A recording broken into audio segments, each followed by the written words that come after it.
ಒಂದು ದೊಡ್ಡ ಪಟ್ಟಿಯನ್ನೇ ಕೊಟ್ಟಿದ್ದಾರೆ. ನಾನು ಇಲ್ಲಿ ಕೆಲವು ಮಾತ್ರ ಉದಾಹರಣೆಗಳು ಹೇಳ್ತಾ ಇದ್ದೇನೆ.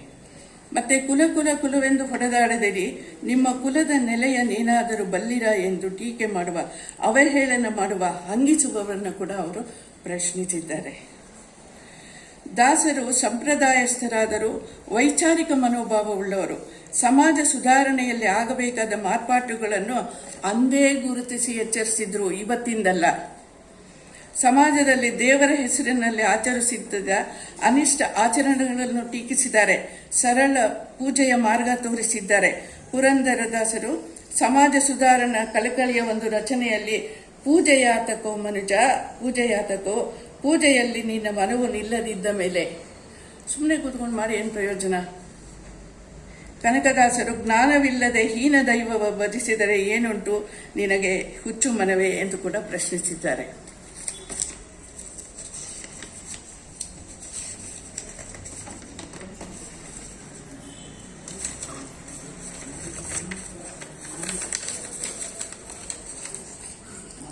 ಬದುಕು ಹಸನಾಗಬೇಕಾದರೆ ಮಹಾತ್ಮರ ಚರಿತ್ರೆಯನ್ನು ತಿಳಿಯಬೇಕು. ಮಹಾತ್ಮರ ಹಿತನುಡಿಗಳ ಪಾಲಿಸುವಿಕೆ, ನಡೆನುಡಿಗಳ ಬದಲಾವಣೆಗಳಿಂದ ಜೀವನದ ಸಾರ್ಥಕತೆಯಾಗುತ್ತದೆ ಅಂತ ಹೇಳಿದ್ದಾರೆ. ಹಣದ ಅಪಾರ ಮಹಿಮೆಯನ್ನು ಶ್ರೀ ವಾದಿರಾಜರು ಹಣವೇ ನಿನ್ನ ಗುಣವೇನು ಎಂಬ ರಚನೆಯಲ್ಲಿ ಜೀವನ ಸಾರ್ಥಕತೆಗೆ ಹಣ ಬೇಕು, ಆದರೆ ಅದರಿಂದ ಎಲ್ಲವನ್ನು ಪಡೆಯಲು ಆಗೋದಿಲ್ಲ. ಅನ್ಯಾಯದಿಂದ ಗಳಿಸಿದ ಹಣದಲ್ಲಿ ದೇವಕಾರ್ಯಗಳಿಗೆ ದಾನ ನೀಡಿ ತಾವು ಧಾರ್ಮಿಕರು ಎಂದು ಬಿಂಬಿಸಿಕೊಳ್ಳುತ್ತಿರುವುದನ್ನು ಖಂಡಿಸಿದ್ದಾರೆ. ಜ್ಞಾನವ ಮಾಡಿರೋ ಜ್ಞಾನ ತೀರ್ಥದಲ್ಲಿ ನೀರಿನಲ್ಲಿ ಸ್ನಾನ ಹೊರಮೈ ಸ್ವಚ್ಛಗೊಳಿಸುತ್ತದೆ. ಇದು ಎಲ್ಲ ಒಳಮೈಯನ್ನು ಕೂಡ ನಾವು ಸ್ವಚ್ಛಗೊಳಿಸ್ಕೋಬೇಕು. ಅದು ಹೇಗೆ ಸಾಧ್ಯ ಅಂದರೆ ಸಜ್ಜನರ ಸಂಘ, ಪರೋಪಕಾರ, ಸಹಾಯ, ದಯೆ ಮುಂತಾದ ಗುಣಗಳನ್ನು ಅಳವಡಿಸಿಕೊಳ್ಳಬೇಕು ಎಂದು ಹರಿದಾಸರು ಹೇಳಿದ್ದಾರೆ. ಹರಿದಾಸರುಗಳ ನಿಜವಾದ ದಾಸಾನುಭವದಿಂದ ಜನಸಾಮಾನ್ಯರಿಗೆ ಜೊತೆಯಲ್ಲೇ ಇದ್ದು ಅವರಿಗೆ ತುಂಬ ಒಳ್ಳೆಯ ನೀತಿಗಳನ್ನು ಸರಳವಾಗಿ ಬೋಧಿಸಿದ್ದಾರೆ.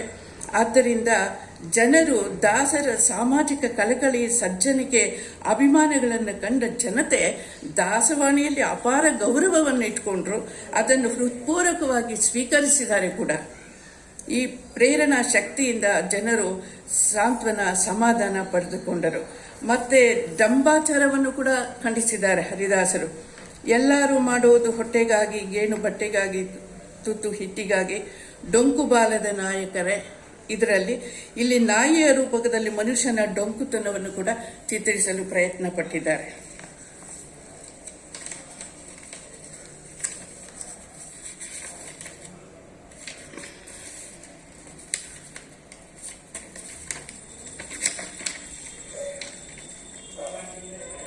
ದಾಸರು ಸಂಪ್ರದಾಯಸ್ಥರು, ವೈಚಾರಿಕ ಅನುಭವಗಳು. ಸರ್ ಒಂದು ನಿಮಿಷ.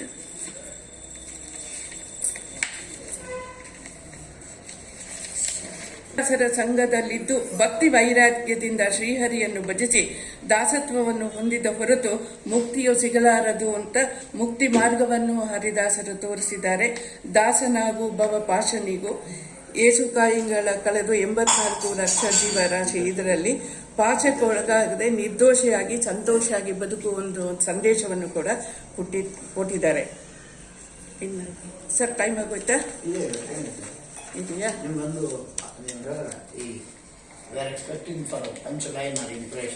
ಓಕೆ, ಹೇಳ್ತಾ ಇದ್ದೀನಿ ಸರ್, ಅದಕ್ಕೆ ಬರ್ತಾ ಇದ್ದೀನಿ. ಓಕೆ,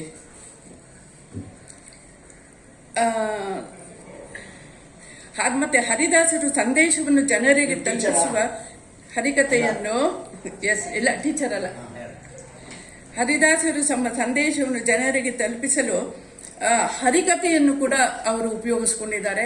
ಅದರ ಮೂಲಕ ಜನರಿಗೆ ತುಂಬಾ ಜ್ಞಾನವನ್ನು ಕೊಟ್ಟು ಸನ್ಮಾರ್ಗಕ್ಕೆ ತಂದಿರೋ ಪ್ರಯತ್ನ ಮಾಡಿದ್ದಾರೆ.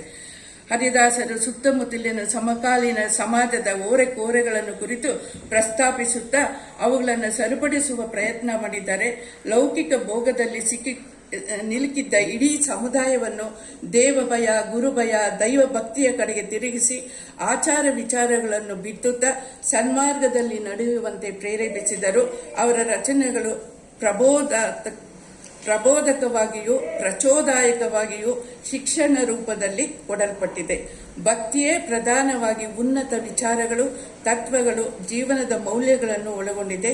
ತಾವು ತಿಳಿದು ನಡೆದು ಕಂಡುಕೊಂಡ ಸತ್ಯವನ್ನು ಅರ್ಹರಿಗೆ ಉಪದೇಶಿಸಿ ಅವರನ್ನೂ ತಮ್ಮಂತೆ ಆತ್ಮಾರಾಮರನ್ನಾಗಿ ಮಾಡಲು ತೊಡಗಿದ ಸಮಾಜ ಸುಧಾರಕರು ಹರಿದಾಸರು. ಹರಿದಾಸರು ಸಮಾಜ ಸ್ವಾಸ್ಥ್ಯಕ್ಕೆ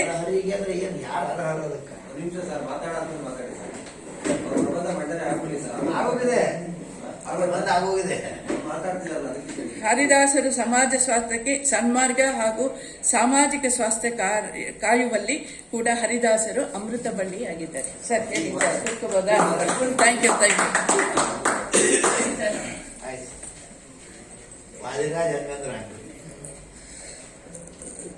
ಸ್ನೇಹಿತರೆ, ಹರಿದಾಸ ಸಾಹಿತ್ಯ ಮತ್ತು ಸಾಮಾಜಿಕ ಸ್ವಾಸ್ಥ್ಯದ ಬಗ್ಗೆ ಎಸ್ ಸುನಂದ್ ಅವರು ಅರ್ಥಪೂರ್ಣವಾದಂತಹ ಮಾತುಗಳನ್ನು ಕರೆದಿಟ್ಟಿದ್ದಾರೆ. ಅದನ್ನ ರಾಮಶೇಷನ್ ಅವರು ಸಹ ಆಲಿಸಿ, ಮತ್ತೆ ನಮ್ಮ ಅಧ್ಯಕ್ಷರು ಸಹ ಆಲಿಸಿದ್ದಾರೆ. ಆಮೇಲೆ ಮಾತಾಡ್ತಾರೆ. ಈಗ ಸುನಂದ್ ಅವರಿಗೆ ಪೂರ್ಣಿಮಾ ಅವರು ಅಭಿನಂದಿಸಬೇಕು ಅಂತ ಕೇಳ್ಕೊಳ್ತೀನಿ. ಮಾತಾಡ್ಬಿಡಿ.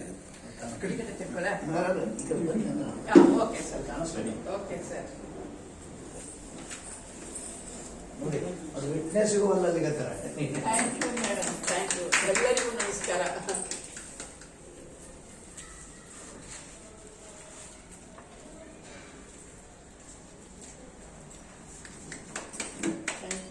ಯು.